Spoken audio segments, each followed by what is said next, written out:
뉴 펀드레이징은 금주의 눈에 띄는 펀딩 사례를 통해 새로운 비즈니스 모델에 대해 알아보는 영상입니다. 안녕하세요. 박석희 소장입니다.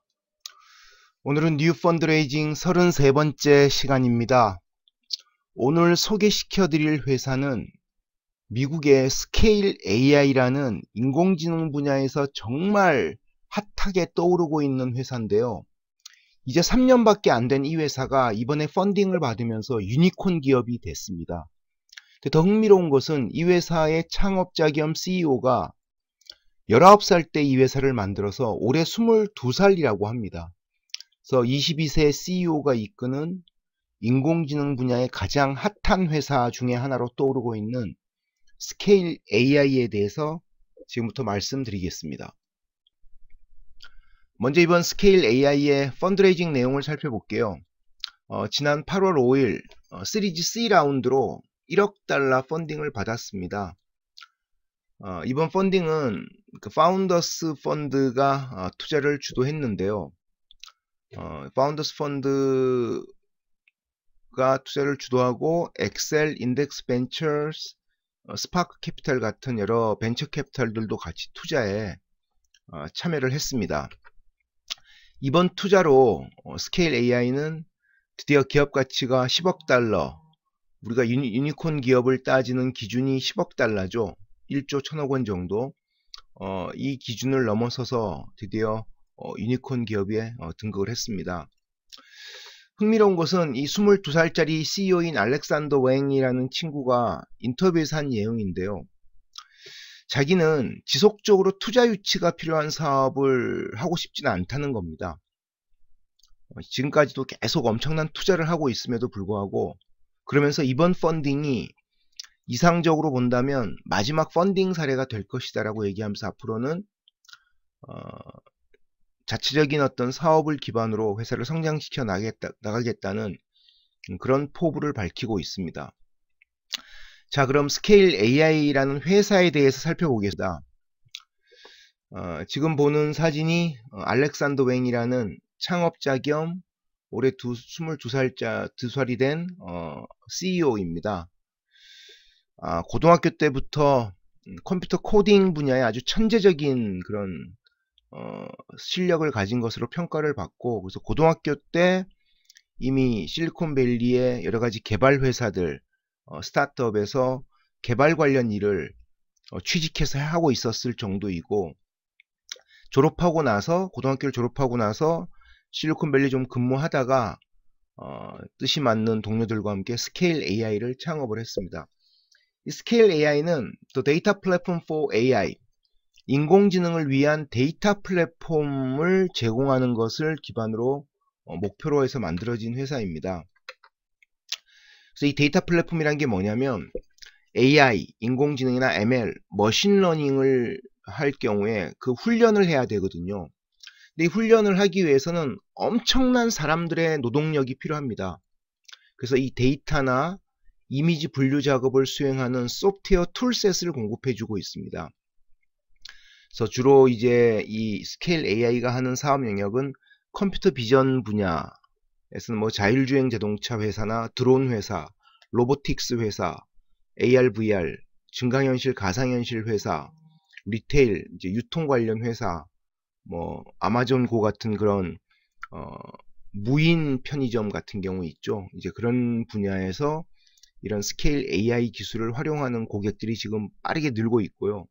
또 이 회사는 자연어 처리 분야에서도 강점을 나타내고 있습니다. 현재 본사 직원은 약 100명이고요.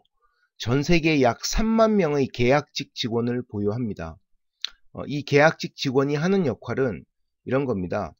고객이 자신들의 데이터를 API를 이용해서 스케일 AI에 넘겨주면 스케일 AI에서 자동으로 그 이미지에 대한 분류 작업을 합니다. 일종의 라벨링 작업을 하는 거죠.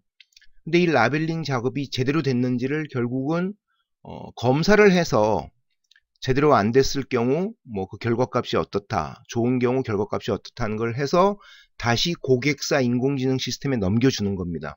그럼 고객사 인공지능 시스템이 머신러닝, 기계학습을 좀 더 효과적으로 빠르게 하이 퀄리티로 할 수 있는 기반을 제공해주는 그런 회사라고 할 수 있습니다.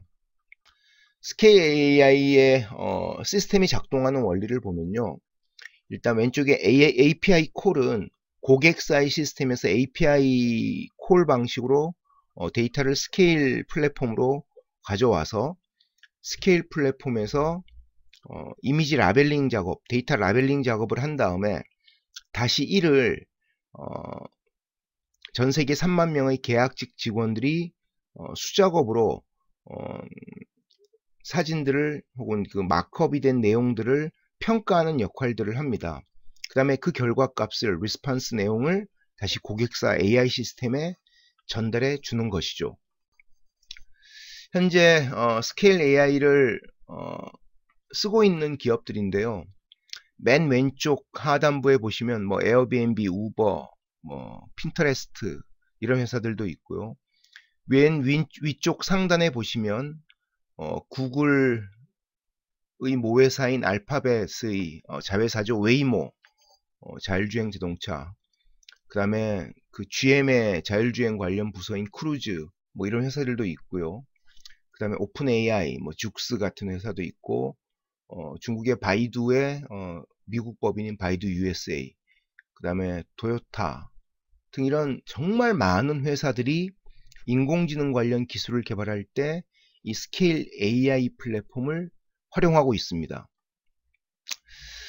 우리가 이 스케일 AI에 이렇게 흥미로운 유니콘 기업이 된 사례나 아주 나이가 어린 창업자, 이제 19살 때 창업을 해서 이제 22살 된 CEO가 이끌고 있는 회사가 유니콘 기업이 됐다는 데서 그런 뭐 흥미로운 얘기거리에만 관심을 가질 게 아니라 이 인공지능과 관련된 분야에서 우리가 참 고민해야 될 것들이 몇 가지 있는데요. 가장 중요한 측면은 우리가 머신러닝, 인공지능 얘기하지만 정말 중요한 것은 이 성공적인 머신러닝이 되기 위해서는 이 훈련을 할 수 있는 환경이 제대로 갖춰져야 된다는 거죠. 기계가 머신러닝을 할 수 있도록. 첫 번째는 바로 충분한 데이터를 확보하는 것입니다. 근데 이 데이터가 몇십만 건, 몇백만 건 정도가 아니라 수십억 건, 수억 건, 수십억 건 정도가 있어야 된다는 게 이 알렉산더 왕의 얘기이고, 그래서 결국은 앞으로 그러니까 수없이 많은 데이터를 활용하는 기업과 활용하지 못하는 기업 사이에 인공지능과 관련된 역량 개발의 차이가 크게 벌어질 가능성이 있다는 것입니다.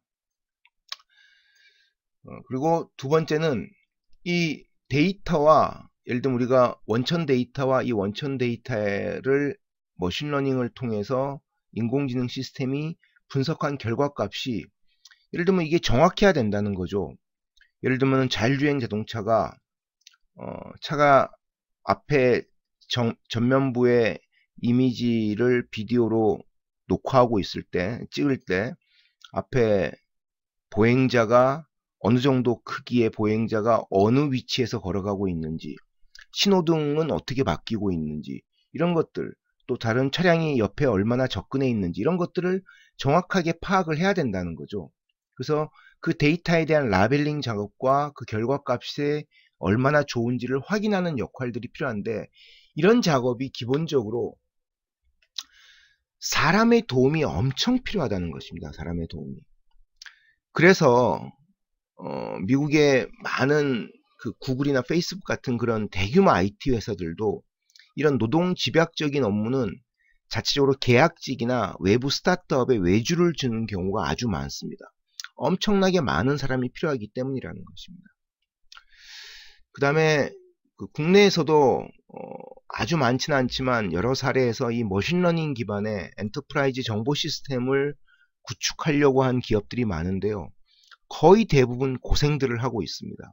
혹은 예상보다 성과가 못 미친다는 것에 대해서 실망을 많이 하고 있습니다. 저는 이런 시행착오가 앞으로도 당분간 계속될 가능성이 높다고 생각하는데요. 그래서 머신러닝 기반의 기업 정보 시스템 구축의 경우에는 이렇게 끊임없이 충분한 데이터를 확보할 수 있는지, 그리고 데이터와 결과값이 정확한지에 대한 것을 확인할 수 있는 작업이 유연하게 계속될 수 있는지에 대한 확인을 계속, 그러니까 정확하게 하지 않았을 경우에 애초에 투자 대비 성과를 목표한 만큼 거두기가 쉽지 않을 수 있다는 점을 명심해야 될 것으로 저는 생각이 됩니다. 지금까지 미국에 창업된 지 3년밖에 안 된 스케일 AI라는 회사가 이번에 대규모 펀딩을 받으면서 유니콘 기업이 된 사례를 통해 스케일 AI의 비즈니스에 대해서 말씀을 드렸는데요. 저희 이런 영상이 도움이 된다고 생각하시면 꼭 구독 버튼과 좋아요 버튼을 클릭해 주시기 바랍니다. 감사합니다. 다음 시간에 좀 더 흥미로운 내용으로 여러분들 찾아뵙겠습니다.